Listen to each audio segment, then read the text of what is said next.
இருக்கிறது. கல்லூரிகளுக்கு அவர்கள் எந்த கல்லூரி என்று தேர்வு செய்ய வேண்டும், எந்த கல்லூரிக்கு செல்ல வேண்டும் என்பதை உறுதிப்படுத்த வேண்டும். நிறைய கடினமான முடிவுகளை எடுக்கக்கூடிய நேரங்கள். அந்த நேரத்திலும் கூட நீங்கள் எல்லாம் நேரம் கொடுத்து கோவை கொங்கு நண்பர்கள் சங்கம் அவர்கள் அழைத்திருக்கக்கூடிய இந்த விழாவிற்கு வந்திருக்கக்கூடிய நீங்கள் உண்மையான சிறப்பு விருந்தினர். காரணம், கல்விக்கு முக்கியத்துவம் கொடுக்குறீங்க. இந்த அரை நாள் இங்கே வந்து மேடையில் இருக்கக்கூடியவங்க, மேடைக்கு முன்புறத்தில் இருக்கக்கூடியவங்களை சந்தித்து அவர்களுடைய வாழ்க்கை அனுபவங்கள் எப்படி வந்திருக்கின்றார்கள், என்ன செய்ய வேண்டும் என்பதை எல்லாம் உங்களுடைய குழந்தை செல்வங்கள் செவிவழி மூலமாக கேட்டு அது அவருடைய வாழ்க்கைக்கு ஒரு பெரிய உத்வேகம் கொடுக்கும் என்கின்ற முழு நம்பிக்கையில் இங்கே வந்திருக்கக்கூடிய பெற்றோர்களே, 90 விழுக்காடு மதிப்பெண்களுக்கு மேல் பெற்று உங்களுடைய பள்ளியில நீங்க தலைமை மாணவராக இருக்கலாம். வரக்கூடிய காலத்தில் இன்னும் பெரிய பெரிய பொறுப்புக்கு தலை சிறந்த மருத்துவர்களாக, பொறியாளர்களாக, அந்தந்த துறையினுடைய நிபுணர்களாக, தொழில் முனைவோர்களாக பெரிய பொறுப்புக்கெல்லாம் செல்ல இருக்கின்றீர்கள். இது வெறும் அச்சாரம் மட்டும்தான். அப்படி வந்திருக்கக்கூடிய மாணவ செல்வங்களே, கோவை கொங்கு நண்பர்கள் சங்கத்தினுடைய மூத்த முக்கியமான உறுப்பினர்களே, அதனால நிறைய ப்ரொஃபஷனல்ஸ் இருக்கிறாங்க. ஞாயிற்றுக்கிழமை நிறைய நேரம் அவங்களுக்கு இருக்கும். அவங்க டாக்டர்ஸ் வந்திருக்கிறாங்க, நிறைய அவங்களுக்கு சர்ஜரிஸ் எல்லாம் இருக்கும். அதையெல்லாம் ஒத்தி வைத்து விட்டு எனக்கு ஞாயிற்றுக்கிழமை காலையிலிருந்து மதியம் வரை இது மட்டும்தான் என்னுடைய நோக்கம், எதற்கும் நான் நேரம் கொடுக்க மாட்டேன் என்று வந்திருக்கக்கூடிய எல்லா முக்கியமான உறுப்பினர் பெருமக்களே, உங்களுக்கு மறுபடியும் என்னுடைய வணக்கத்தை தெரிவித்துக் கொள்கின்றேன். அருமை சொந்தங்களே, எனக்கு அவர்கள் சிறப்பு செய்த பொழுது நான் கேட்ட ஒரே கேள்வி என்னன்னா, மேடையில் இருக்கக்கூடிய மற்ற தலைவர்களுக்கும் சிறப்பு இப்ப பண்ணுவீங்களா அப்படின்னு கேட்டேன். காரணம் என்னன்னா, இந்த மேடையில் இருக்கக்கூடிய எல்லா தலைவர்களுமே எனக்கு ஒரு விதத்தில் இன்ஸ்பிரேஷன். அவர்களை பார்த்து நான் வளர்ந்து கொண்டிருக்கின்றேன், இன்னும் அவர்களை பார்த்து கொண்டே இருக்கின்றேன். அவங்களுடைய உத்வேகம், வாழ்க்கையை எப்படி நடைமுறைப்படுத்தி வடிவமைத்திருக்கின்றார்கள், கஷ்டமான சூழலிலிருந்து எப்படி பிறந்து இவ்வளவு தூரம் வந்திருக்கின்றார்கள், அந்தந்த தொழில தலைமைத்துவம் நிபுணர்களாக இருக்கின்றார்கள். அவர்களை இன்று உலகமே திரும்பி பார்த்து கொண்டிருக்கிறது. சமுதாய அடையாளத்தை தாண்டி, கொங்கு என்கின்ற ஜியோகிராபிக்கல் ஏரியாவை தாண்டி, தமிழகம் என்கின்ற அடையாளத்தை தாண்டி, இந்தியன் என்கின்ற அடையாளத்தை தாண்டி மேடையில் இருக்கக்கூடிய பல பேர் இன்னைக்கு ஒரு குளோபல் சிட்டிசன்ஸா இருக்கிறாங்க. அவங்களுடைய பேரை பல ஊர்ல நீங்க சொன்னீங்கன்னா சில பேர் எந்திரித்து நிற்கும் அளவுக்கு அவங்களுடைய துறையில பெரிய சாதனையை செய்துவிட்டு மேடையில் இருந்த தலைவர்கள் எல்லாம் அமர்ந்திருக்கின்றார். அதை நீங்கள் நல்லா புரிஞ்சுக்கணும் அப்படிங்கிறத என்னுடைய நோக்கம். ஏன்னா நான் இன்னைக்கு சமகாலத்தில் உங்களை விட சில ஒரு சதமானம், ஒரு டிக்கெட் முன்னாடி இருக்கிறேன். பட் இவர்கள் கடந்து வந்த பாதை என்பது அதே உங்களுக்கு போதும். உங்க 6 பேர்த்து நீங்க ஸ்டடி பண்ணீங்கன்னா இன்னைக்கு நீங்க அரை நாள் வந்ததுக்கு அதே போதும், வேற எதுவுமே நீங்க செய்ய வேண்டாம். ஆனால் ஒருவரையும் அறிமுகப்படுத்தும் பொழுது அவர்களை பற்றி ஒரு நிமிடம் அவர்களுடைய துறையை பற்றி, அவர்கள் செய்திருக்கக்கூடிய சாதனையை பற்றியும் பேசுவது என்னுடைய பெருமையாக நான் நினைக்கின்றேன். அருமை சொந்தங்களே, இந்த சங்கம் 2017 ஆரம்பிக்கப்பட்டு 19 முறைப்படி பதிவு செய்யப்பட்டு அனைவரையும் ஒருங்கிணைத்து அரசியலுக்கு அப்பாற்பட்டு, சாதி மதத்திற்கும் ஒரு விதத்தில் அப்பாற்பட்டு, கொங்கு சமுதாயம் அவர்கள் நன்றாக இருக்க வேண்டும் என்கின்ற ஒற்றை நோக்கத்துல தொடர்ந்து 7 ஆண்டுகளாக இந்த பணியை மேடையில் இருக்கக்கூடிய தலைவர்கள் எல்லாம் செய்து கொண்டிருக்கின்றார். காரணம், கொங்கு செழித்தால் எங்கும் செழிக்கும் என்கின்ற ஒற்றை கருத்துல இந்த சமுதாயம் தனக்கான விளிம்பு நிலை மக்கள் தான். முதல் தலைமுறை விவசாயம் செய்து, 2ஆம் தலைமுறை தான் இப்பதான் இந்த சமுதாயம் தலை தூக்கி மேலே பார்த்து கொண்டிருக்கிறது.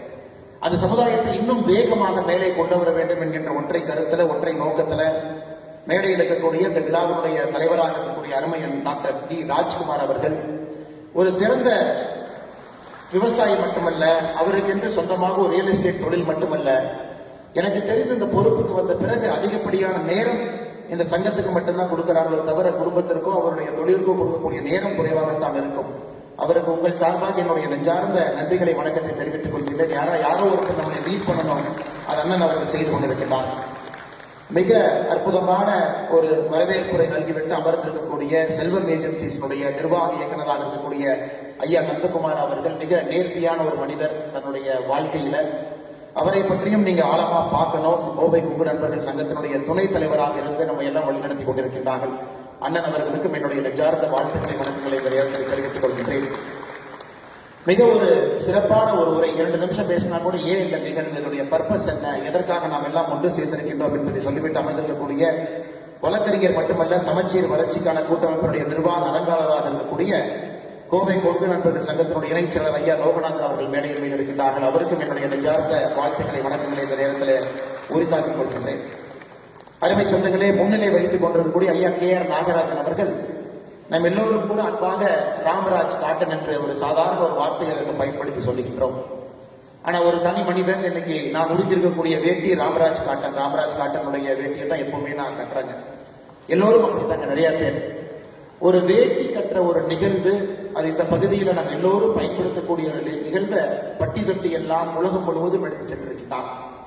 இன்னைக்கு ரீட்டைல்ல சாதாரண மனிதர்கள் புரட்சி செய்ய முடியாது என்று சொல்லுகின்ற காலகட்டத்தில் நேர்த்தியான ஒரு ராமராஜ் காட்டன் என்கின்ற ரீட்டைல் அவுட்லெட், எல்லாருமே பொருள் தயாரிப்பாங்க, எக்ஸ்போர்ட் பண்ணுவாங்க. ஆனா ரீட்டைல் தொழிலுக்கு நான் ஒரு கடை ஆரம்பித்து அதில் இருக்கக்கூடிய 1000 சிக்கல்களை சமாளித்து அதை நேரடியாக என்னுடைய கடை மூலமாக மக்களுக்கு கொடுப்பேன் என்று சொல்வதற்கு ஒரு துணிவு வேண்டும்.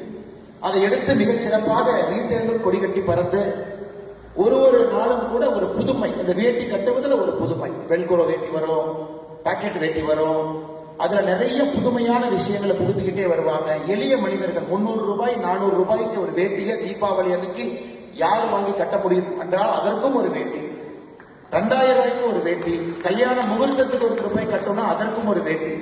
கிட்டத்தட்ட எல்லா விதமான எக்கனாமிக் குரூப்பையும் கூட தன்னுடைய துறையின் மூலமாக ஒரு மிகப்பெரிய சாதனையை செய்து கொண்டிருக்கக்கூடிய ஐயா KR நாகராஜன் அவர்களுடைய வாழ்க்கையை நீங்கள் இன்னும் ஆழமாக படிக்க வேண்டும் என்று இந்த நேரத்தில் நான் சொல்லிக் கொள்கின்றேன். அவர் சாதனை படித்திருக்கின்றார்கள், முன்னேறிவிட்டார்கள் என்று சொல்வதை விட எப்படி இவ்வளவு தூரம் வந்தாங்க அப்படிங்கிறத நீங்க நேரம் எடுத்து குழந்தை செல்வங்கள் இங்க படிக்கணும். சரஸ்வதி கண்ணையன் அவர்கள் அக்கா அவர்கள் இந்துஸ்தான் கல்விக்குழு இன்னைக்கு ஒரு மிகப்பெரிய ஒரு கோயம்புத்தூர்ல மிக முக்கியமான ஒரு கல்வி நிறுவனம், தமிழகத்துல குறிப்பிட்டு சொல்லும்படி இருக்கக்கூடிய ஒரு கல்வி நிறுவனம். இங்கே வெறும் படிப்பு மட்டுமல்ல, ஒரு மாணவர்களுக்கு கிடைக்கக்கூடிய எக்ஸ்ட்ரா கரிக்குலர் ஆக்டிவிட்டி வேற எந்த கல்வி நிறுவனத்திலும் கிடைக்குமா என்பது எனக்கு ஒரு சந்தேகம் தான். இன்னைக்கு கேட்டுக்குள்ள வந்திருப்பீங்க, நீங்க பார்த்திருப்பீங்க. ஒரு பக்கம் இசை விழா, அதற்கான ஒரு தட்டு இருக்கு.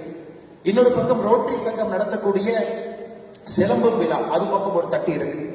இன்னொரு பக்கம் கோவை கொங்கு நண்பர்கள் சங்கம் நடத்தக்கூடிய விழா ஒரு தட்டி இருக்கும். இந்துஸ்தானை பொறுத்த வரைக்கும் கல்வியை தாண்டி ஒரு நல்ல மனிதர்களை உருவாக்குவதற்கு முழுமையாக இந்த கல்லூரியை பயன்படுத்திக் கொண்டிருக்கக்கூடிய அக்கா சரஸ்வதி கண்ணையன் அவர்களை இந்த நேரத்தில் நாம் குறிப்பிட்டாக வேண்டும். அவருடைய வாழ்க்கையை முழுமையாக நீங்க படிக்கணும். ஆரம்பித்த தொழில் வேலை டிரான்ஸ்பார்மர் துறையில் இருந்தாங்க, அதன் பிறகு கல்வித்துறைக்கு வந்தாங்க, அதிலும் பெரிய புரட்சி செய்து கொண்டிருக்கின்றார்கள். எல்லா இடத்திலும் கூட ஒரு நேர்மை என்கின்ற வார்த்தையை கடைபிடிக்கிறாங்க. அவர்களையும் நம்ம படிக்கணும். டாலர் குரூப் கம்பெனி அண்ணன் ராமமூர்த்தி அவர்களுக்கு அறிமுகம் தேவையில்லை. ஒரு கொடிகட்டி பறக்கக்கூடிய ஒரு தொழிலதிபர், ஒரு சாதாரண முதல் தலைமுறை பட்டதாரியாக ஒரு குடும்பமாக ஆரம்பித்த ஒரு டாலர் குரூப் ஆஃப் எக்ஸ்போர்ட்ஸ் எனக்கு உலகத்தில் எல்லா நாடுகளையும் தொட்டு இங்கிருந்து தன்னுடைய பொருட்கள் இங்கிருந்து போகுது. அது மட்டும் இல்ல, நமக்கெல்லாம் பெருமை சேர்த்து கொடுக்கக்கூடிய இந்த மண்ணை சார்ந்த இந்தியாவில் ஒரு துணை ஜனாதிபதி என்பது உங்களுக்கு தெரியும். புரோட்டோகால்ல 2வது வாரண்ட் ஆஃப் பிரசிடென்ட்ஸ்ல 2வது இருக்கக்கூடிய ஒரு மனிதர். அது எல்லோரும் அது ஆக முடியாது. சுதந்திரத்திற்கு பிறகு 5 வருடத்திற்கு ஒருத்தர் நீங்க கணக்கு போட்டீங்கன்னா எத்தனை பேர் ஆயிருக்காங்க? 10 பேர், 11 பேர், 12 பேர் ஆயிருக்கலாம். அதில் இந்த மண்ணை சார்ந்த நம்முடைய ஒருவர் அண்ணன் CP ராதாகிருஷ்ணன் அவர்கள் ஆகியிருப்பது நம்ம எல்லோருக்கும் ஒரு பெரிய பெருமை. அந்த குடும்பத்தில் இருக்கக்கூடிய ஒரு மனிதர். ஏற்கனவே அவரை பத்தி நிறைய சொன்னாங்க. ஏன்னா இங்க இருப்பவர்களுக்கு செல்வம் என்பது பொருட்டு இல்லை என்றாலும் கூட அந்த செல்வத்தை சரியான முறையில் செலவு செய்ய வேண்டும் என்கின்ற எண்ணம் கொடுத்திருக்கக்கூடிய ஆண்டவனை இந்த நேரத்தில் நம்ம பாராட்டணும். அதனால் பெரிய நிதி உதவி செய்து தொடர்ந்து ஒரு பெரிய வளர்ச்சி மனிதராக இருக்கக்கூடிய அண்ணன் ராமமூர்த்தி அவர்களுக்கும் என்னுடைய மரியாதை கலந்த வணக்கத்தை இந்த நேரத்தில் தெரிவித்துக் கொள்கிறேன். ப்ரொஃபசர் டாக்டர் பழனிவேல் அவர் இன்னைக்கு ஒரு மாணவர் எப்படி இருக்க வேண்டும் அப்படின்னு கேட்டீங்கன்னா பழனிவேல் ஐயாவை போல் இருக்க வேண்டும் என்று சுருக்கமாக முடித்துவிட்டு என்னுடைய இருக்கையில் சென்று அமர்ந்து கொள்வேன். ஒரு சாதாரண விவசாய குடும்பம், முதல் தலைமுறை, விவசாயம் செய்வதற்கு வாய்ப்பில்லாத ஒரு ஊர். அங்கிருந்து அவருடைய பெற்றோர்கள்லாம் மலேசியால போய் ஒரு பாமாயில் எஸ்டேட்ல கூலி தொழிலாளர்களாக தன்னுடைய வேலையை ஆரம்பிக்கிறார். அதே பாமாயில் எஸ்டேட்ல கூலி தொழிலாளியாக தன்னுடைய வாழ்க்கையை ஆரம்பித்தவர் ஐயா டாக்டர் சி பழனிவேல் அவர்கள். அந்த புத்தகத்தை நீங்க படிச்சீங்கன்னா ஒரு வார்த்தையும் கூட உங்களுக்கு ஒரு பெரிய ஒரு உத்வேகத்தை கொடுக்கும். அதுல படிப்படியாக இருந்து அந்த எஸ்டேட்டுக்குள்ள இருந்த பள்ளிக்கூடத்துல படிச்சு அதன் பிறகு தன்னுடைய தாய்க்கு கூலியை கூட மரியாதையாக கொடுக்கவில்லை என்று சொன்ன அந்த எஸ்டேட்ல இருந்த கங்காணியை எதிர்த்து நின்ற துணிவு அந்த சின்ன வயசுல. கிட்டத்தட்ட சில ஆண்டுகள் பள்ளிக்கு போக முடியாத ஒரு நிலைமை, ஸ்கூலே டிராப் அவுட். அதன் பிறகு படிப்படியாக தமிழகத்திற்கு திரும்ப வந்து நல்ல ஒரு தலைமை ஆசிரியர் பழனிவேல் என்கின்ற மாணவன் அந்த ஆண்டு பள்ளிக்கூடத்திலிருந்து வெளியே போனார். அதனால எந்த சர்டிபிகேட்டையும் பார்க்காம அதே பழனிவேல் என்கின்ற பெயர் இருக்கக்கூடிய இவரை அந்த மாணவனுக்கு பதிலாக அந்த பள்ளிக்கூடத்தில் அட்மிஷனை கொடுத்து படிப்படியாக வளர்ந்து சென்னையில ஒரு தமிழகத்துடைய தலை சிறந்த மருத்துவக் கல்லூரி எல்லா இடத்திலும் படித்து சேலத்தில் ஒரு மருத்துவமனையை ஆரம்பிக்க வேண்டும் என்கின்ற உத்வேகம் அவருக்கு இருந்தும் கூட மறுபடியும் மேற்படிப்புக்கு செல்ல வேண்டும் என்று படித்து முடித்துவிட்டு நம்முடைய கோயம்புத்தூர்ல தன்னுடைய மருத்துவமனையை இங்கே கொண்டு வர வேண்டும் என்று இந்த துறையினுடைய ஒரு தலை சிறந்த நிபுணராக இன்னைக்கு எனக்கு கிட்டத்தட்ட 2011 எனக்கு ஒரு அறுவை சிகிச்சை செய்தார். போலீஸ் ட்ரைனிங்ல இருந்து வந்து அவர்கிட்ட அறுவை சிகிச்சை செய்து கொண்டு போனேன். அப்ப all India institute of medical சயின்ஸ்ல டாக்டர் ஒரு குழு நம்மளை பரிசீலனை பண்ணுவாங்க, சரியா மருத்துவம் கொடுத்துருக்காங்களான்னு பார்ப்பாங்க. பார்த்தா தான் ட்ரைனிங் கண்டினியூ பண்ண முடியும். அப்ப என் ஃபைலை கொண்டு போய் நான் கொடுத்தேன். எய்ம்ஸ் டாக்டர்ல உட்கார்ந்துருந்தாங்க. அவங்க செக் பண்ணிட்டு ட்ரைனிங் உடனே போனோமா இல்லை 6 மாசம் டிலே பண்ணுமாங்கிற முடிவு எடுப்பாங்க. பார்த்தாங்க, யார் சர்ஜரி பண்ணாங்கன்னு பார்த்தாங்க. டாக்டர் சி பழனிவேலுங்கிற பேர் இருந்துச்சு. அதுக்கப்புறம் அந்த ஃபைல் அவங்க தொடர்ந்து பார்க்கவே இல்லை. ஒரு பஞ்சாபி இருந்தார் அந்த டாக்டர். நான் கேட்டேன் என்ன காரணம், ஏங்க அவர் எழுதின டெக்ஸ்ட் புக்கு தாங்க நாங்க படிக்கிறோம், நாங்க யாருங்க அவருக்கு பண்ண சர்ஜரியை ஒரு ஃபைலை தொடர்ந்து பார்த்து சர்டிஃபிகேட் பண்றதுக்கு நாங்க யாரு? அது போன்ற ஒரு மனிதர் இன்னைக்கு கூட சமீபத்தில் ஒரு வீடியோ பார்த்து அமெரிக்காவிலிருந்து வந்தாரு. நேரடியா 2 அறுவை சிகிச்சை செய்தாரு. உடனடியாக விமானத்தை பிடிச்சாரு, கோயம்புத்தூர் வந்தார், அடுத்த வேலையை செய்தார். அப்படிப்பட்ட பெருமைக்கெல்லாம் ஒரு சொந்தக்காரர், அற்புதமான ஒரு மனிதர் டாக்டர் ஐயா பழனிவேல் அவருடைய அந்த புத்தகத்தை எதற்காக நான் ஐயாவை பற்றி அதிகமா பேசுறேன்னா, அந்த புத்தகம் உங்க கையில் இருக்கு. அந்த புத்தகத்தை மட்டும் நீங்க படிங்க, வேற எதுவுமே செய்ய வேண்டாம். ஒரு கஷ்டத்திலிருந்து எப்படி வெளியே வரலாம், எப்படி நெஞ்சுரத்தோடு நிற்கலாம், நம்முடைய உரிமையை விட்டு கொடுக்காம எப்படி இருக்கலாம். நான் கர்ம வீரர் காமராஜர் ஐயா பழனிவேல் ஐயா பல ஆண்டுகளுக்கு முன்பு அரசியலுக்கு வர சொன்னாங்க. காமராஜர் ஐயா எப்படிப்பட்ட அரசியல்வாதி என்று உங்களுக்கு தெரியும். அதனாலதான் politics loss is society's gain என்று சொல்லுவேன். அன்னைக்கு ஒரு அரசியலுக்கு சென்றிருக்கலாம், ஒரு எம்எல்ஏ எம்பி மந்திரி ஆகிக்கலாம், பெரிய பொறுப்புக்கெல்லாம் போயிருக்கலாம். அன்னைக்கு அவருக்கு ஆஃபர் வந்த பொழுது எனக்கு இது வேண்டாம், நான் ஒரு மருத்துவராக மட்டும் இருக்க விருப்பப்படுகின்றேன் என்று அன்னைக்கு அந்த 1960 காலகட்டத்தில், நிறைய பேருக்கு இந்த செய்தி தெரியாது. 1960 காலகட்டத்தில் எனக்கு அரசியல் வேண்டாம், நான் என்னுடைய மருத்துவத்திற்கு மட்டும் மரியாதை கொடுப்பேன் என்று சொன்ன ஒற்றை காரணத்திற்காக நம்ம எல்லோரையும் கற்றுக்கக்கூடிய ஒரு மனிதர். இந்த புத்தகத்தை நீங்க கண்டிப்பா படிக்கணும். வாங்கிட்டீங்க, வீட்டில் வச்சுட்டீங்க, அந்த தவறை பண்ணிடாதீங்க. அந்த புத்தகத்தை நான் 3 முறை படித்து விட்டேன். அடிக்கடி படிப்பேன், அடிக்கடி அந்த புத்தகத்திலிருந்து ரெஃபரன்ஸ் எடுப்பேன் கோட் பண்றதுக்காக. அதற்காகத்தான் இதை நான் சொல்லுகின்றேன் அருமை சொந்தங்கள். அதே போல முன்னாள் வட்டாட்சியராக கோயம்புத்தூர் பகுதியினுடைய வளர்ச்சிக்கு உறுதுணையாக இருந்தவர். கிட்டத்தட்ட எனக்கு ஒரு 10-12 ஆண்டுகளாக பழக்கம் இருக்கக்கூடிய ஒரு மனிதர். அதிகாரம் இருந்த பொழுதும் அப்படியே, அதிகாரம் இல்லாத பொழுதும் அப்படியே இருக்கக்கூடிய கோவை கொங்கு நண்பர்கள் சங்கத்தினுடைய செயலராக இருக்கக்கூடிய ஐயா சுப்பிரமணியம் அவர்களுக்கும் இந்த நேரத்தில் நெஞ்சார்ந்த வாழ்த்துக்களை, வணக்கங்களை, நன்றிகளை தெரிவித்துக் கொள்வது என்னுடைய கடமையாக நான் கருதுகின்றேன். அதே மேடையின் மீது அமைதியா பின்னாடி இருக்கையில 3 பேர் இருக்கிறாங்க. ஆர்பி யமஹா அவருடைய தலைவராக இருக்கக்கூடிய ஐயா பாண்டியன் அவர்கள் அக்ரிகல்ச்சர் யூனிவர்சிட்டியில படித்தவர். நிறைய வாய்ப்புகள் அவருக்கு இருந்து கூட ஒரு யமஹா ஷோரூம் இங்கே ஆரம்பித்து பல தொழில்களை ஆரம்பித்து எப்பொழுதும் கூட ரொம்ப நான் எப்பவுமே பார்ப்பேன், ஜாதகத்தின் மீது நம்பிக்கை இல்லை. ஏன் நம்பிக்கை இல்லைன்னா உழைப்பு மட்டும்தாங்க, உழைச்சா யாரும் வந்து ஜெயிக்கும், எதுக்கு ஜாதகம் பார்க்குறீங்கன்னு யாராவது ஜாதகம் எடுத்துட்டு போனா கூட அதை பிடிங்கி வைக்கக்கூடிய ஒரு ஆள். அப்படி உழைப்பை மட்டும் நம்பி இவ்வளவு தூரம் ஐயா வந்திருக்கின்றார்கள். ஐயா ஆர்பி பாண்டியன் ஐயா அவர்களுக்கும் என்னுடைய மரியாதை கலந்த வணக்கத்தை, வாழ்த்துக்களை தெரிவித்து எல்லா கௌரவ தலைவர்கள், மேடையின் மீது இருக்கக்கூடிய எல்லா கௌரவ தலைவர்கள், பின்னருக்கையில் இருக்கக்கூடியவர்கள், நிர்வாகிகள், பொருளாளர்கள், நிர்வாக உறுப்பினர்கள் எல்லோருக்கும் என்னுடைய மறுபடியும் வணக்கத்தை தெரிவித்துக் கொள்கின்றேன். அருமை சொந்தங்களை எதற்கு எடுத்துற 10 நிமிஷத்துக்கு எடுத்துக்கிட்டேன் அப்படின்னாங்க, இவர்கள் எல்லோரும் பாடம் படிக்க வேண்டியவர்கள் என்று சொல்வதற்காக. நம்ம யாரையோ இப்ப எங்கெங்கேயோ தொலாம், ஒரு பெரிய ஒரு தலைவருடைய பெயரை சொல்லும் பொழுது நமக்கு ரொம்ப ஃபேன்சியா இருக்கும். அவங்க ஜெயிச்சுட்டாங்க, அவங்க வாழ்க்கையிலிருந்து கத்துக்கலாம். ஆனா நம்ம கிட்ட ஆடம்பரமே இல்லாம சாதாரணமா ஒரு வாழ்க்கை வாழக்கூடியவங்களை பெரும்பாலும் நம்ம நிறைய நேரத்துல ஏறெடுத்து கூட பார்ப்பதில்லை. அதனால் இங்க இருக்கக்கூடிய தலைவர்களாக இருக்கட்டும், முன்னறிக்கையில் பெரிய நிபுணர்கள் இருக்கிறாங்க, தொழில்துறையில் சாதனை பிடித்தவர்கள். வருங்காலத்தில் அவர்களும் இந்த மேடைக்கு வருவாங்க. பெரிய மருத்துவர்கள், டாக்டர்ஸ், ஆர்த்தோபெடிக் சர்ஜன்ஸ் இருக்கிறாங்க. சொந்தமாக மருத்துவம் நடத்தும், அரசு வேலையில் இருந்தவங்க விட்டுட்டு வந்து சொந்த மருத்துவமனை நடத்தி ஏழை எளிய மக்களுக்கு மருத்துவம் கொடுப்பவங்க. எக்ஸ்ட்ரீம்லி ஃபைனஸ்ட் சார்ட்டர்ட் அக்கௌண்டன்ட்ஸ், இந்த கொங்கு பகுதியினுடைய தலை சிறந்த ஆடிட்டர்ஸ் உட்கார்ந்து இருக்கிறாங்க. நிறைய தொழில் முனைவோர்கள், விவசாய பெருமக்கள், இயற்கை விவசாயிகள், வேளாண் விவசாயிகள் எல்லாம் இங்க இருக்கிறாங்க.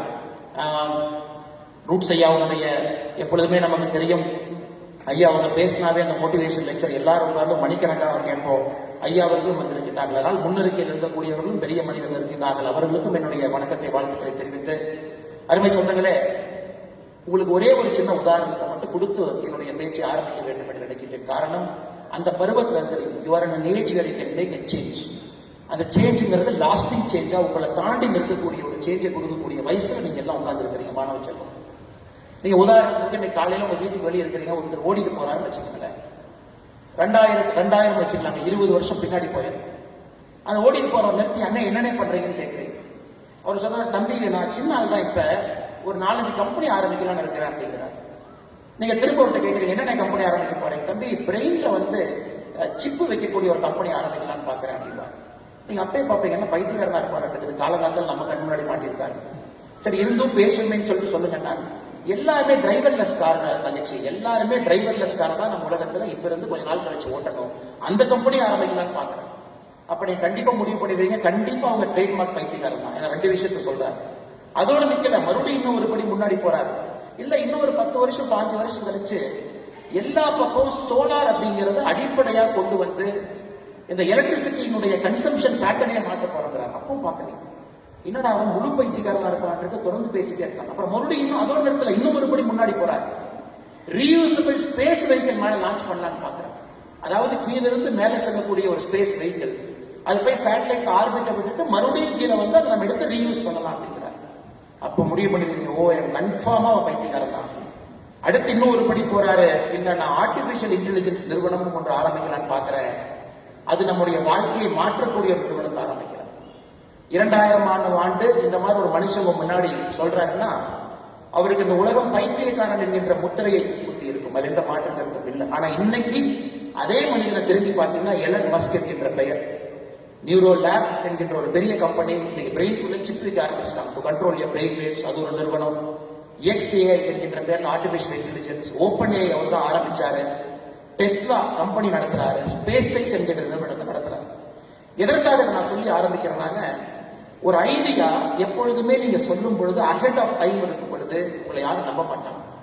இன்னைக்கு இருக்கக்கூடிய எத்தனையோ குழந்தைகளை உட்கார்ந்து இருக்கிறீங்க, உங்கள்கிட்ட அந்த ஐடியா உள்ள இருக்கும், நான் செய்யலாம்னு இருக்கேன், ஆனா இன்னைக்கு அது பொருந்தாம இருக்கலாம், இன்னைக்கு சமுதாயத்திற்கு அது சூட் ஆகாம இருக்கலாம். ஆனா எப்பவுமே நான் வச்சுக்கங்க, மக்கள் உங்களை சுற்றி இருப்பவர்கள் அந்த ஐடியாவை அந்த நேரத்துல வரும்பொழுது மட்டும்தான் அதை ஏற்றுக்கொள்வார். ஆனா செய்ய வேண்டியது உங்களுடைய கடமை, அதை நோக்கி மக்களை நடத்தி கொண்டு செல்வது உங்களுடைய கடமை. எதற்காக இதை சொல்றாங்க, உங்க முன்னாடி ரொம்ப சேஃபான ஃபீல்டு நிறைய இருக்கு. Engineering is very safe field. வருஷத்துக்கு லட்சக்கணக்கான இன்ஜினியர்ஸ் உருவாக்குறோம், they pass out, it's okay, very important தான். நமக்கு பொறியாளர்கள் வேணும், டாக்டர்ஸும் வேணும். ஐநா சபை சொல்லக்கூடிய டாக்டருக்கும் நமக்கு இருக்கக்கூடிய கேப்பே பார்த்தீங்கன்னா மிகப்பெரிய கேப் இருக்கு. டாக்டர்ஸும் வேணும், மேடையில் இருக்கக்கூடிய ஜெம் பள்ளிவல் ஐயா மாதிரி பல டாக்டர்ஸ் இங்க இருக்கிறாங்க, எல்லாம் நமக்கு வேணும். அதே போல ஆர்ட்ஸ் கல்லூரி, நான் போறேன், நான் படிக்கிறேன், பிஎஸ்சி பிஏ எல்லாம் படிக்கிறேன், அதுவும் வேண்டும். ஆனா உங்களுக்குள்ள உள்ள ஏதோ ஒண்ணு இருக்கும். அட் ஏஜ் ஆஃப் 18, 19, 19, 18 வயசுல நான் இதை செய்யணும், நான் ஒரு சினிமா துறைக்கு போகணும், இருக்கலாம், நான் ஒரு பெரிய எழுத்தாளராக வரலாம், இருக்கலாம், நான் ஒரு பெரிய தொழில் முனைவோராக வரலாம், இருக்கலாம். இன்னும் கொஞ்ச நாள் கழிச்சு இப்போ எலன் மஸ்கனுடைய ஆப்டிமஸ் கம்பெனி புதுசா இன்னொரு கம்பெனி போயிட்டு இருக்கு. அது பாத்தீங்கன்னா வீட்டுல ரோபோ. சமீபத்தில் யூஎஸ் போகும்போது அந்த ஆப்டிமஸை பார்த்தாங்க, எல்லா வேலையும் அதே செய்யுதுன்னா 5 ஆண்டுகள் கழித்து பல வீட்டுக்கு நீங்க போனீங்கன்னா காஃபி டீ வந்து ஆப்டிமஸ் ரோபோ தான் கொடுக்க போகுது. இன்னைக்கு பைத்தியகாரத்தனமா இருக்கு, இன்னும் 5-10 ஆண்டுகள் கழித்து பார்க்கும் பொழுது அப்பா 7வது கம்பெனி சாதிச்சுட்டா இருப்பான்னு நம்ம சொல்ல போறோம். அதனால இன்னைக்கு உங்களுக்குள்ள அது போன்ற ஒரு யோசனை இருக்கலாம். அப்படி இருக்கும் பொழுது அதை தைரியமா நீங்க முன்னெடுங்க அப்படின்னு சொல்றது என்னுடைய கடமையாக இந்த நேரத்தில் நான் கருதுறேன். அதை நீங்க பர்சியூ பண்ணுங்க, அது மேல பேஷனட்டா இருங்க, ஒரு காதலோடு இருங்க, அந்த ஐடியாவை நோக்கி கொஞ்சம் கொஞ்சமா நகர்ந்து போங்க. அப்பா அம்மாவை கன்வின்ஸ் பண்ணுங்க. ஏன்னா எல்லாமே முதல் தலைமுறை பட்டதாரிகள். அப்பா அம்மா எல்லாம் விவசாயம் பண்ணி உங்களை படிக்க வச்சு இவ்வளவு தூரம் கொண்டு வந்திருப்பாங்க. ஆட்டை வித்து, காட்டை வித்து, மாட்டை வித்து நீங்க நிறைய பேர் இங்க இருக்கிறீங்க, நிறைய பேர் அடுத்த கல்லூரிகளுக்கு போக போறீங்க. அதனால நீங்க ஒரு ஐடியா உங்ககிட்ட இருக்க ஆழமா இருக்குன்னா அது அவ்வளவு ஈஸியா நாங்க சொல்றதை ஏற்றுக்கிட்டு ஒரு சேஃபான ஒரு கோர்ஸுக்கு நீங்க போகாதீங்க. கொஞ்சம் திங்க் பண்ணி உங்களோட பேஷனை நோக்கி நீங்க போகணும். அப்படிங்கிறது மேடையில் இருக்கக்கூடிய உங்களுடைய வாழ்க்கையெல்லாம் அப்படித்தான். நீங்க படிச்சீங்கன்னா உங்களுக்கு தெரியும், மேடையில முன்புறத்தில் எத்தனையோ பேர் இருக்கின்றார்கள், அவருடைய வாழ்க்கையும் அப்படித்தான். Because they followed a fashion. அந்த பேஷனை விடாபடியா பிடிச்சாங்க. இவங்க எல்லாருமே சக்சஸ் இன்னைக்கு பாக்குறீங்க, எல்லாமே நிறைய ஃபெயிலியருங்க. அவங்க எல்லாம் நிறைய இடத்துல தோற்று போய் ஜெயிச்சிருக்கிறாங்க. வாழ்க்கையில யாராச்சும் ஒருத்தரை கொண்டு வந்து வெற்றி மட்டும்தான் எனக்குன்னா கண்டிப்பா கிடையாதுங்க, யாருமே கிடையாது. நான் ஒருத்தரை பத்தி படிக்கிறேன் பாருங்க. 1832 ஒரு தனியார் நிறுவனத்தில் இருந்த வேலை போச்சு. 1833 ஒரு லா ஃபார்ம் ஆரம்பிச்சாரு, ஃபெயில் ஆயிட்டார். 1838 இலினாய்ஸ் ஸ்டேட், யுஎஸ் 50 மாநிலத்தில் இலினாய்ஸ் மாநிலத்தினுடைய ஸ்டேட் ஹவுஸ் ஸ்பீக்கர் எலெக்ஷனுக்கு போட்டி போட்டார், தோத்துட்டார். 1843 காங்கிரஸ் போறதுக்கு ட்ரை பண்ணாரு, நம்ம ஊர்ல எம்எல்ஏ சீட் கிடைக்கல. 1848 5 ஆண்டுகள் கழிச்சு ட்ரை பண்றாரு, மறுபடியும் கிடைக்கல. 1849 எதுவுமே கிடைக்கல. அரசாங்கத்துல போய் லேண்ட் ஆபீஸ்ல சேரலாமான்னு போறாரு, அதுவும் கிடைக்கல. 1854 ஒரு MP எலெக்ஷன் மாதிரி செனட் எலெக்ஷன் நிற்கிறார், அதுலயும் தோற்கடிக்கப்படுகின்றார்கள். 1856 துணை ஜனாதிபதி தேர்தலுக்கு போட்டியிடார் அமெரிக்காவில், அதிலும் தோற்கடிக்கப்படுகின்றார்கள். 1858 எது வேண்டாம் மறுபடியும் செனட் எலெக்ஷன் MP எலெக்ஷனுக்கு வர்றாரு, அதிலும் தோற்கடிக்கப்படுகின்றார். அந்த மனுஷன் ஜெயிச்ச ஒரே ஒரு எலெக்ஷன் 1860 அமெரிக்காவுடைய ஜனாதிபதி, ஒரே ஒரு எலெக்ஷன் அமெரிக்காவுடைய ஜனாதிபதி மட்டும் தான் ஜெயிச்சார். அவருடைய பெயர் அப்ரஹாம் லிங்கன். சிலேவரியை ஒழிச்சாரு. 1861 சிவில் ரைட்ஸ் ஆக்ட கொண்டு வந்தாரு. அமெரிக்காவுடைய தன்மையை முகத்தையே மாத்திட்டு போயிட்டார். அதனால நீங்க நிறைய நேரம் நினைச்சுக்கணும், இந்த வெற்றியாளர்கள் அப்படின்னு நீங்க புத்தகத்துல படிக்கிறதெல்லாம் அவங்க கண்டென்ஸ் பண்ணி தன்னுடைய வெற்றியை மட்டும் சொல்லியிருப்பாங்க. ஏன்னா தோல்வியை சொல்வதற்கு அந்த புத்தகத்துல பேஜ் இல்லை. தோல்விக்கு ஒரு புத்தகத்தை ஜெம் பழனிவேல் அவர் எழுத சொன்னீங்கன்னா இந்த கட்ஸை விட இன்னும் 2 பெரிய புத்தகத்தை எழுதுவாரு தோணுது. இன்னும் அதிக பக்கங்கள் இருக்கக்கூடிய புத்தகத்தை எழுதுவாங்க. அதனால நீங்க எல்லோருமே தோல்வியிட்ட கொஞ்சம் ஃப்ரெண்ட்ஷிப் பண்ணிக்கணும். என்னோட இரண்டாவது உங்களுக்கு நான் கொடுக்கக்கூடிய ஒரு சின்ன ஒரு அட்வைஸ், நீங்க எல்லாருமே சக்சஸ்ஃபுல் பீப்புள்னால தான் இந்த ஹால் கூட உட்காந்துருக்கீங்க. 90% and above 99% ஃபென்டாஸ்டிக், ரொம்ப சந்தோஷம் இருக்கு. ஆனா வாழ்க்கையில வெறும் சக்சஸ் மட்டுமே பார்த்தீங்கன்னா ஆங்கிலத்தில் சொல்லுவாங்க, you are not pushing yourself, that is why you are always a victor அப்படின்னா. உங்களை நிறைய புஷ் பண்ணீங்கன்னா கொஞ்சம் தோல்விகள் அப்பப்போ வர ஆரம்பிக்கும். ஆனால் நிறைய உங்களை புஷ் பண்ணுங்க. Success should not breed complacency. நான் ஜெயிச்சுக்கிட்டே இருக்கிறேன் அப்படிங்கிறது உங்க கம்ஃபர்ட் ஜோனை விட்டு வெளியே போகாம கம்ஃபர்ட் ஜோன் கூட உட்கார வைக்க கூடாது. குறிப்பாக இந்த அரங்கத்தில் இருக்கக்கூடிய மாணவர்கள் அப்பப்ப தோல்வி வந்தாலும் ஒரு சின்ன ஃப்ரெண்ட்ஷிப் பண்ணிக்க. இல்ல நான் சிவில் சர்வீஸ் பரீட்சை எழுதுனேன், ஃபர்ஸ்ட் அட்டெம்ப்ட் IAS IPS கிடைக்கல, okay will make friendship, second attempt போலாம். இல்ல நான் நீட் எழுதுனேன், எனக்கு தெரியல, நிறைய பேர் நீட் எழுதிருக்கீங்க, 725 மார்க் வரல, லெட் அஸ் மேக் ஃப்ரெண்ட்ஷிப், அடுத்த டைம் பார்த்துக்குவோம். இல்ல நான் வந்து இங்க போலான்னு பார்த்தேன், எனக்கு அது கிடைக்கல, இட்ஸ் ஓகே. அந்த மைண்ட் செட் உங்களுக்கு வேணும். ஏன்னா இன்னைக்கு இருக்கக்கூடிய இளைஞர்களை பார்க்கும் பொழுது டிப்ரெஷன். ஏன் depression? Love failure depression, NEET exam failure depression. எல்லாருக்குமே டிப்ரெஷனை மட்டும் தான் பார்க்கறவங்களை தவிர அந்த ஃபெயிலியரோட ஒரு சின்ன ஃப்ரெண்ட்ஷிப் வச்சுக்கணும்னு யாரும் பார்க்கல. அதனால மாணவ செல்வங்களே, டிப்ரெஷன் உங்க வாழ்க்கையை அப்ரஸ் பண்ணக்கூடிய விஷயமா மாத்திராதீங்க. ஓப்பன் அப்பா இருங்க, பேஷனை சேஸ் பண்ணுங்க. வெற்றியாளர்களை மட்டும் பார்க்குறீங்க, அந்த வெற்றியாளர்களுக்கு பின்னாடி இருக்கக்கூடிய தோல்வியை பார்க்க மாட்டேங்க. அண்ணன் CP ராதாகிருஷ்ணன் நம்முடைய துணை ஜனாதிபதி ஒரு அற்புதமான மனிதர். நான் பழகியதில் ஒரு எளிமையான, நேர்மையான, ஒரு நல்ல ஒரு மனிதர், எந்த டவுட் கிடையாது. ரொம்ப ஒரு தேசியவாதி, ஒரு பற்றாளர், சொந்தமா ஒரு நிறுவனத்தை நடத்தினாரு. ஒரு நாள் அலுவலகத்தில் என்கிட்ட சொன்னாரு, என்னை எப்பொழுதுமே அன்பா தலைவரேன்னு கூப்பிடும் போதெல்லாம் எந்திரிச்சு நின்றுக்குவேன். நான் சொன்னேன், அண்ணா என்னன்னு? இல்ல நம்மளை கொஞ்சம் ஸ்பின்னிங் மில்லுக்கு அதிக நேரம் கொடுக்கணும், ஒரு 6 மாசம் ஸ்பின்னிங் மில் பக்கம் போயிட்டு வரேன். நான் ஏன்னு கேட்டேன், இந்த பொது வாழ்க்கையில வந்து ஸ்பின்னிங் மில் கொஞ்சம் அவுட் ஆஃப் கண்ட்ரோல் இருக்கு, நான் அங்க போறேன். 6 மாசம் போனேன். அப்புறம் கேரளாவுடைய ஒரு பொறுப்பு, சின்ன பொறுப்போ பெரிய பொறுப்போ, அதையும் செஞ்சார். எதையும் எதிர்பார்க்காம 50 ஆண்டுகள் 60 ஆண்டுகள் பல தோல்விகளை பார்த்தவர். CP ராதாகிருஷ்ணன் ஒரு வெற்றியை காமிச்சீங்கன்னா அவர் சரித்திரத்துல 3 தோல்வியை நான் காட்டுவேன். லோக்சபால அற்புதமா ஜெயிச்சாரு, ஒரு தலை சிறந்த MP-யாக இந்த பகுதிக்கு அவ்வளவு விஷயங்கள் செஞ்சு கொடுத்தவர். அதே மண்ணில் அதே லோக்சபால அவருக்கு வெற்றியும் கிடைக்கல. ஆனாலும் அவருடைய முகத்தை பொறுத்தவரை அப்படியேதான் வண்டி ஓடும்.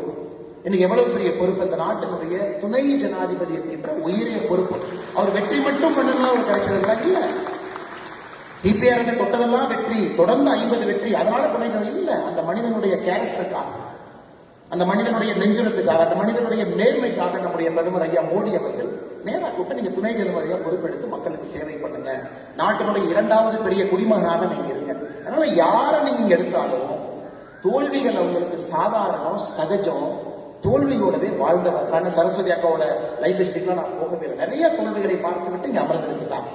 ஆனால் அருமை சொந்தங்களே, இந்த 2வது மிக முக்கியமானது, தோல்விகளோட ஒரு ஃப்ரெண்ட்ஷிப் நீங்க வச்சுக்கணும். You should make friends with defeat.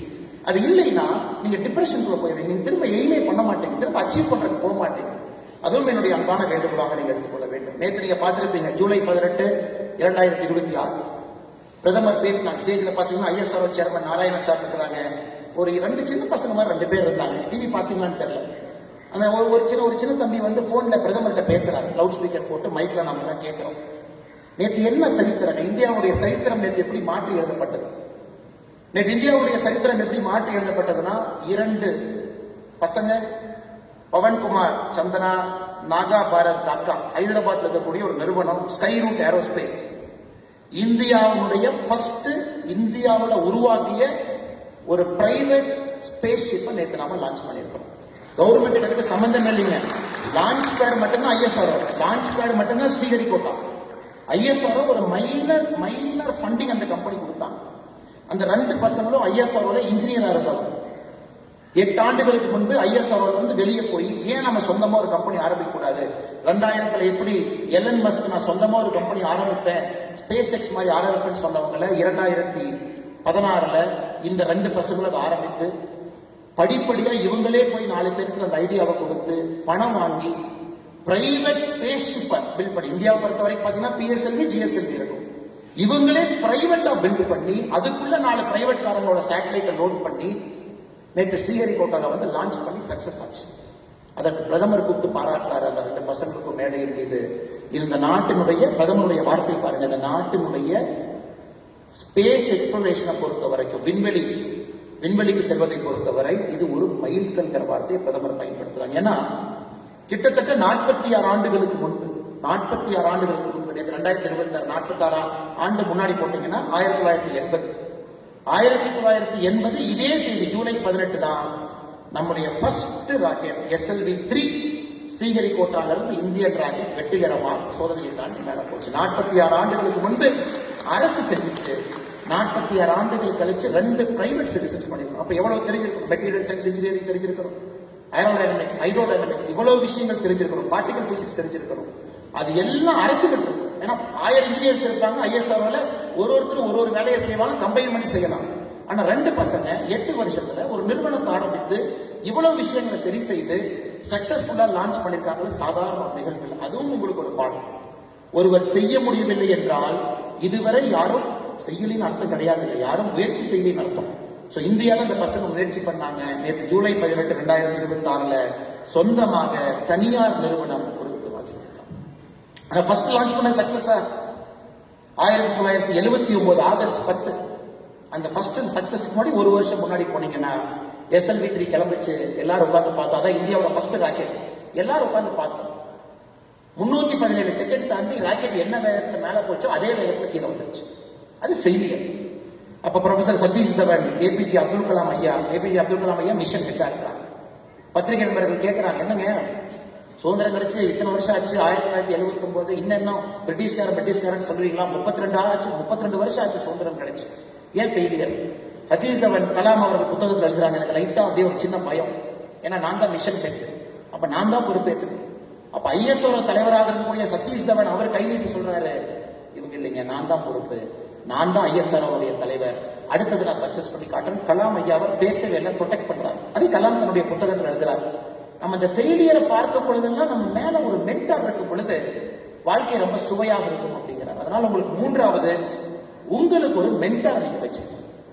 Mentor இன்னைக்கு நீங்க இன்ஜினியர், டாக்டர் எங்க போனாலும் கூட யாரோ ஒரு மனிதர்கிட்ட தொலைபேசியில பேசும் அளவுக்கு ஒரு தொடர்பு இருக்கணும். எனக்கு ஒரு டவுட் இருக்கு, இவங்களை கூட நீங்க மென்டாரா வைக்கலாம். அவங்க யாரும் வேண்டாம்னு சொல்லவே மாட்டாங்க. இந்த நிகழ்ச்சி முடிஞ்சு உங்க நம்பரை கொடுங்க அல்லது PA நம்பரை கொடுங்க, நான் உங்களை 6 மாசத்துக்கு ஒருக்கா வந்து பார்க்கலாமா, இல்ல 1 வருஷத்துக்கு ஒருக்கா வந்து பார்க்கலாமா, உங்கள்கிட்ட நான் சில விஷயங்கள் என்னுடைய வாழ்க்கையை பற்றி பேச நினைக்கிறேன், உங்க அனுபவம் எனக்கு சொல்லிக் கொடுங்க, அதுல இருந்து நீங்க பண்ண சில தப்ப பண்ணாம நான் இன்னும் வேகமாக முன்னேற பார்க்கிறேன் அப்படின்னு சொல்லும் அளவுக்கு இந்த நிகழ்ச்சி முடிச்சு உங்களுக்கு தைரியம் இருக்கணும். அதை கண்டிப்பாக மேடையில் இருக்கக்கூடிய எல்லோரும் அதை ஏற்றுக்கொள்வாங்க. they would like to be mentors. இன்னைக்கு இங்க வந்தாங்க ஐயா ராஜ்குமார் அவர்கள், மேடையில் இருக்கக்கூடிய தலைவர்கள் ஏற்பாடு செஞ்சிருக்கிறாங்க, எல்லோருக்குமே ஒரு நிதியுதவி செஞ்சாங்க, பாராட்டினாங்க, போனாங்க அப்படின்னு அந்த நிகழ்வு இருக்கக்கூடாது. இவ்வளவு உயரம் வந்தவர்கள் உங்களை பிடித்து இன்னும் இதை விட உயரத்திற்கு தூக்கி விடுவதற்காகத்தான் அந்த தலைவர்கள் இருக்கின்றார்கள் என்பதை நீங்கள் மறந்துவிடக்கூடாது. அருமை சொன்னேன், எப்படி APJ அப்துல் கலாம் ஐயா ஒரு ப்ரொஃபசர் சதீஷ் தவன் கிடைச்சாங்களோ அதே போல உங்களுக்கு இங்க இருக்கக்கூடிய எல்லோரையும் நீங்க பார்க்கலாம், சந்திக்கலாம். நான் ஆடிட்டிங் போனோம், ஐயா உட்கார்ந்து இருக்கிறாங்க. நான் மருத்துவர் ஆகணும், நிறைய மருத்துவர்கள் இங்க இருக்கிறாங்க. ஆயுர்வேதா போகணும், அங்க ஒரு நண்பர் இருக்கிறாங்க. பிசினஸ் பண்ணணும், இங்க இருக்கிறாங்க. கார்டு கொடுப்பீங்களா, நம்பர் கொடுப்பீங்களா, உங்களுக்கு நான் பேசுவேன். இல்லாட்டி இந்த மென்டார்ஷிப் உங்களுக்கு எங்க கிடைக்கும்னு யோசிச்சு பாருங்க. நீங்க கல்லூரிக்குள்ள போன பிறகு உங்களுக்கு நிறைய நண்பர்கள் இருப்பாங்க, மென்டார்ஸ் எங்க கிடைக்கும். அதனால என்னுடைய 3வது அன்பான வேண்டுகோள், மென்டார்ஸ் உங்க லைஃப்ல மிக மிக முக்கியம். நீங்கள் அதை வைத்துக் கொள்ள வேண்டும் என்கின்ற அன்பான வேண்டுகோளையும் இந்த நேரத்தில் நான் வைத்துக் கொள்கிறேன். அருமை சொந்தங்களே, கடைசி 10 நிமிடம் நான் வந்துவிட்டேன். உங்கள் தந்தை தாய், உங்களுடைய மூத்தவர்கள், வீட்டில் இருக்கக்கூடிய பெரியவங்க, தாத்தா பாட்டி, அப்பாரா பத்தா, அவங்களாம் பார்த்தீங்கன்னா இந்தியாங்கிற நாடு இருக்குமா, தாங்குமா, சுதந்திரத்திற்கு பிறகு இந்தியா ஒருமைப்பாடாக இருக்க முடியுமா அப்படிங்கிற காலகட்டத்தில் வாழ்ந்தோம். இந்தியாங்கிற நாடு இருக்குமா? சைனாவோட யுத்தம், பாகிஸ்தானோட யுத்தம், இந்த நாடு இருந்து விடுமா? ஏன்னா நமக்கு சுதந்திரம் கிடைத்த பொழுது வின்ஸ்டன் சர்ச்சில் சொன்னார், India as a country is no more than a line and equator அப்படின்னாரு. இந்தியாவை பொறுத்த வரைக்கும் ஈக்குவேட்டர் ஒரு லைன் மாதிரி இந்தியா. இதெல்லாம் பிராக்மெண்ட் ஆகி சின்ன பின்னமாக போகுது. இத்தனை ஜாதிகள் இருக்கு, இத்தனை மொழிகள் பேசுறாங்க, இத்தனை டைலக்ட் இருக்கு, வட்டார வழக்கு மொழி இருக்கு. எப்படி இந்த நாடு ஒருங்கிணைப்பாக இருக்கும்? ஹவுஸ் ஆஃப் காமன்ஸ்ல வின்ஸ்டன் சர்ச்சில் நமக்கு சுதந்திரம் கிடைத்த பிறகு பேசுறாரு. உங்க தாத்தாக்கள் அதையெல்லாம் பார்த்து இந்த நாட்டை கட்டுக்கோப்பாக காத்து இந்த நாட்டினுடைய வளர்ச்சிக்காக, அவங்க பேர் இப்ப சரித்திரத்திலே இருக்காது, அவங்க தாத்தா பேர் யாருக்குமே தெரியாது, உள்ளூர் 4 பேருக்கு தெரியலாம். ஆனா அவர்கள் தலையை கீழே போட்டு இந்த நாட்டினுடைய குடிமகனாக வேலை செய்ததற்காக இந்த நாடு ஒருங்கிணைப்பாக நீங்க இருக்கு. அடுத்து உங்களுடைய தந்தை, தாய், அவங்கெல்லாம் வந்த காலகட்டத்தில் அந்த நாடு ஒருங்கிணைப்பாயிருச்சு. இந்த நாடு பொழைச்சுக்கும். ஆனா இந்த நாடு ஒரு 10ஓட 11 தான் இருக்க மாட்டிருக்கு. ஒரு 50வது நாடு, 80வது நாடு, 100வது நாடு தான் நம்ம இருக்க மாட்டிருக்கு. வேலைக்கு போனாவே RBI பேங்க், பிரைவேட் பேங்க் எல்லாம் கிடையவே கிடையாது. எம்ப்ளாய்மெண்ட் எக்ஸ்சேஞ்சில் போய் பதிவு பண்ணணும். வாய்ப்பே இல்லாம தந்தை தாய் அவர்களும் தலையை கீழே போட்டு வேலை செய்து நல்ல ஒரு வாழ்க்கையை உங்களுக்கு வடிவமைத்து கொடுத்து உங்களை இங்கே கொண்டு வந்து நிறுத்திட்டாங்க. நீங்க யோசிச்சு பாருங்க, உங்களுக்கு தாத்தாக்கு கிடைக்காத ஒரு இந்தியா உங்களுக்கு கிடைச்சிருக்கு. அப்பா அம்மாவுக்கு கிடைக்காத இந்தியா, அவங்களுடைய உருவாக்கி அவர்களுக்கு கிடைக்காத இந்தியா உங்களுக்கு கிடைச்சிருக்கு. அப்ப நீங்க ரிஸ்க் எடுக்கல, போல்டா இல்ல, இன்னும் தைரியமா நீங்க பணி செய்யல, இன்னும் அடுத்த கட்டம் நீங்க சிந்திக்கலீங்கன்னா உங்களுடைய வாழ்க்கைக்கு நீங்களே துரோகம் செய்து கொண்டிருக்கிறீர்கள். பெருசா திங்க் பண்ணுங்க, பிக்கா திங்க் பண்ணுங்க, போல்டா திங்க் பண்ணுங்க. இந்த இந்தியாவை பொறுத்தவரை இன்னைக்கு உலகத்தினுடைய 4வது பெரிய பொருளாதார நாடு வந்துட்டு, 4வது பெரிய பொருளாதார நாடு. அப்படியே படிப்படியா வந்துடும். அமெரிக்கா, சைனா அவங்க 2 பேரும் மேல இருக்காங்க. 3வது வந்து விடுவோம். கொஞ்சம் பெரிய விஷயம் நீங்க. Third also we will come very soon. We are touching.